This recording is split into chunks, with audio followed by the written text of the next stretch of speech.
పేరుతో తాజ్మహల్ కట్టాడని చెప్పారు. తాజ్మహల్ ప్రారంభించిన నాటికి పెళ్ళం పోయింది. తాజ్మహల్ పూర్తయ్యే టైంకి ఆ పెళ్ళం చెల్లెలు అందంగా ఉందని దాన్ని ఎత్తుకొచ్చి పెళ్లి చేసుకున్నాడు. దాంతో 4 పిల్లలు అన్నాడు. అది సరిపోలేదని ఇంకా ఒక్కొక్క తందగతి దొరికిందని దాన్ని కూడా చేసుకున్నాడు. అంటే తాజ్మహల్ ఓపెనింగ్ అయ్యే టైంకి 2 పిల్లలు వచ్చేసారు. వాడి పిల్లలు 8 మంది పిల్లలు వచ్చేసారు. అది ప్రేమచహనం. అది మనకు చూపిస్తారు. నిజమైన ప్రేమచహనం ఏది? ఇది మీకు ఇవాళ సినిమాల్లో చూసే ట్విస్టులన్నీ ఉంటాయి ఇందులో. కరెక్ట్ గా సంవత్సరం తర్వాత చచ్చిపోతానని ఆవిడ చెబుతుంది. సంవత్సరం తర్వాత రాకపోతే చచ్చిపోతానని భక్తుడు చెబుతాడు. సంవత్సరం లోపల నా సీత దగ్గర నేను చేరుకోలేకపోతే ఈ ప్రాణం వదిలేస్తానని రాముడు చెబుతాడు. సంవత్సరం లోపల నా సీతమ్మ తల్లిని రక్షించి రాముడికి అప్పగించకపోతే నేను చనిపోతానని హనుమంతుడు చెబుతాడు.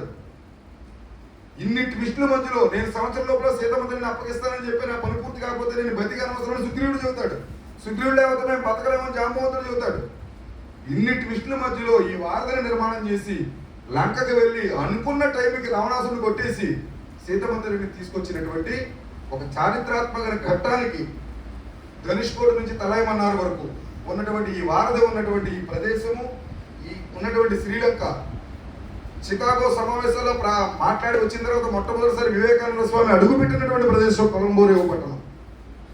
అటువంటి ప్రదేశం ఇవాళ 1923లో ఒక్క సంతకంతో బ్రిటిష్ వాడు ఈ దేశం నుంచి దాన్ని 65,600 చదరపు కిలోమీటర్ల విస్తీర్ణం ఉన్న భూమిని విడగొట్టేశారు.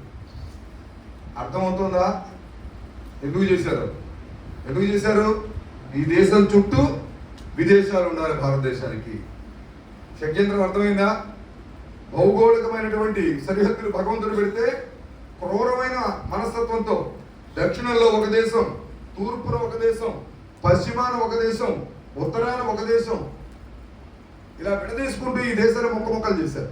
ఇప్పుడు తర్వాత విషయంలోకి వద్దాం. ఇక్కడ ఉన్నటువంటి ఒక్కొక్క రాష్ట్రానికి వద్దాం. ఇక్కడ ఉన్నటువంటి ఈ మొదటి రాష్ట్రం జమ్మూ కాశ్మీర్. ఇది పరిస్థితి.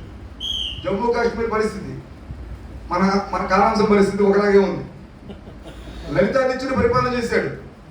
ఇది మీ తప్పు కూడా ఉంది. మీరు ఎన్నింటికి రావాలి? 2:30 రావాలి. ఇక్కడ అభ్యాసాలు మార్చి ప్రారంభించేవాళ్ళు, అభ్యాసాలు పోగొట్టారు. 2:40కి పర్యవేక్షకు విధులేశారు. మీరు ఇక్కడికి వచ్చి సంపద చేయడానికి 2:50 తీసుకున్నారు. నేను వచ్చి కూర్చున్న తర్వాత అభ్యాసం అయింది. 3 తర్వాత పైకి ఎక్కాను. నన్ను పరిచయం చేసాడు 3-5 నిమిషాలు. నేను డైరెక్ట్గా అంశంలోకి వచ్చాడు 3-5 నిమిషాలు అయింది. తప్పు ఎవరిది? మనందరిది. కాబట్టి ఎంతవరకు వస్తుందో చూద్దాం. జమ్మూ కాశ్మీర్ ఇది లలితాదిత్యుడు పరిపాలన చేశాడు. ఈయన పరిపాలిస్తున్నప్పుడు ఈ భూమి ఇక్కడి నుంచి టినోజు, టిబెట్ వరకు ఈ భూమి కూడా ఈ జమ్మూ కాశ్మీర్ రాజ్యంలోనే ఉండేది. కశ్యప మహర్షి తపస్సు చేయడం వల్ల ఈ కాశ్మీర్ ఏర్పడింది. కాబట్టి అటువంటి భూమి ఇక్కడ వరకు విస్తరించింది లలితాదిత్యుడి యొక్క పాలనలో. దీన్ని ఇంద్రుని యొక్క అవతారంగా భావిస్తారు. ఆయనకి కూడా దేవాలయాలు కట్టి పూజిస్తారు ఆయన్ని. అటువంటి మహాచక్రవర్తి పరిపాలించినటువంటి ప్రదేశం. ఇక్కడ ఉన్నటువంటి ఈయన కనబడుతున్నారు కదా, ఈయన పేరేమిటో తెలుసా? శ్యామ్ ప్రసాద్ ముఖర్జీ. స్వతంత్రం వచ్చిన తర్వాత భారతదేశం యొక్క జాతీయ పతాకం ఏమిటి? భారతదేశం యొక్క త్రివర్ణ పతాకం. ఇంత నీరసంగా ఉన్నారండి. భారతదేశ పతాకం కూడా తెలీదా? ఆ పతాకం మాది కాదు, మాది ప్రత్యేకమైన పతాకంలో పతాకం తయారు చేశారు జమ్మూ కాశ్మీర్ ప్రభుత్వం. భారతదేశ ప్రధానమంత్రులు ఎంతమంది ఉంటారు? కానీ మా ముఖ్యమంత్రి మాకు ప్రధానమంత్రి అని చెప్పారు. గవర్నర్, రాష్ట్రపతులు ఎంతమంది ఉంటారు? మా గవర్నరే మాకు రాష్ట్రపతి అని చెప్పారు. పార్లమెంట్ చేసిన చట్టం అన్ని రాష్ట్రాలకు వర్తిస్తుందా వర్తించదా? కానీ మా జమ్మూ కాశ్మీర్ వర్తించదు, మేము దాన్ని అనుమతిస్తేనే వర్తిస్తుందని చెప్పారు. భారతదేశంలో ఏ రాష్ట్రానికి వెళ్ళడానికైనా వీసా కావాలా? కానీ మా అనుమతి ఉంటేనే జమ్మూ కాశ్మీర్లోకి రావాలని చెప్పారు.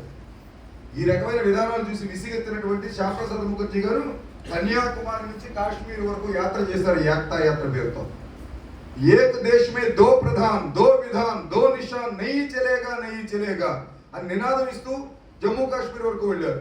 ఒక దేశంలో 2 ప్రధానులు, 2 విధానాలు, 2 రకాలైన చట్టాలు ఉండడానికి అవకాశం లేదు అని చెప్తూ శ్రీనగర్ వరకు వెళ్ళిన తర్వాత శ్రీనగర్లో ఆయన అరెస్ట్ చేసి జైల్లో పెట్టి విషపు ఇంజక్షన్లు ఇచ్చి చంపేశారు. ఆయన ఆ జైల్లోనే చచ్చిపోయారు.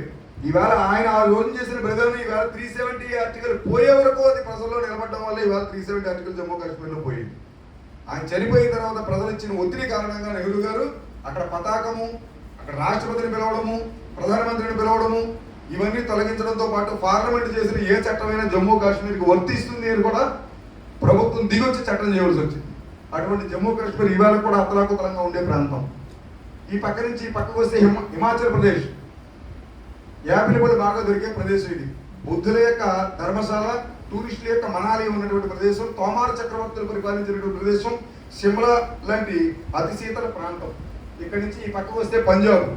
ఇది భారతదేశంలో ఉన్న పంజాబ్. పంజాబ్ అనగానే మనకు గుర్తొచ్చే దుర్మార్గమైన బ్రిటిష్ వాడు చేసిన ఒక షడ్యంత్రం ఏమిటి? పంజాబ్లో ఏం చేశాడు? జలియన్వాలా బాగ్. ఒక్కరోజు 600 మంది హిందువులు చంపేశాడు. 1918లో రౌలత్ చట్టం చేశాడు. ఆ చట్టం ఏంటంటే, నాకు ఇనిమి కోపం వస్తే ఈయన ఏం చేశాడని ప్రశ్నించి ఆధారం చూపించక నేను అరెస్ట్ చేసి జైలు వేసేయచ్చు. అదే చట్టం. భారతీయుల మీద కోపం వస్తే మేము ఎవరికి సమాధానం చెప్పక్కర్లేదు, జైల్లో వేసేయచ్చు. ఆ రౌలత్ చట్టానికి వ్యతిరేకంగా 1919లో అక్కడ మనవాడు 13 ఏప్రిల్ 1919 ఇక్కడ నిరసన చేస్తున్నారు ప్రభుత్వం అనుమతి తీసుకుని. లోపలికి ప్రవేశించాడు డయర్. ఆ చుట్టూ ఉన్న గేట్లు మూసేసి లోపల ఉన్నటువంటి హిందువులందరినీ, భారతీయులందరినీ ఇష్టానుసారం కాల్చిపడేశాడు. 600 మంది చనిపోయారు.